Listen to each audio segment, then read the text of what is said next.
សួស្តីអ្នកទាំងអស់គ្នាឥឡូវយើងជួបគ្នាទៀតហើយក្នុងវីដេអូនេះខ្ញុំមិនបានជាលេងអីច្រើននោះទេគ្រាន់តែបាន record វីដេអូខ្លីមួយកុំអោយស្ងាត់ក្នុង YouTube Channel របស់ខ្ញុំ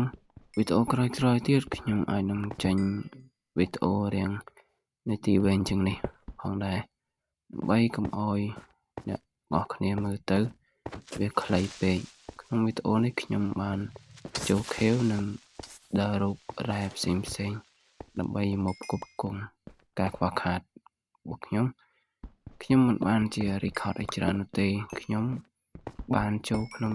រូងភ្នំនេះរៀងយូរហើយទោះពីខ្ញុំបានខ្លាចជាអ្នកក្រឥឡូវយើងមកធ្វើជាអ្នកជីករករ៉ែរកត្បូងអីម្ដងដើម្បីខ្លាចជាអ្នកមាននៅថ្ងៃខាងមុខទៀតក្នុងវីដេអូក្រោយខ្ញុំអាចនឹងទៅ Nether ដើម្បីរក Nether Priest មកធ្វើជា Netherite ផងដែរ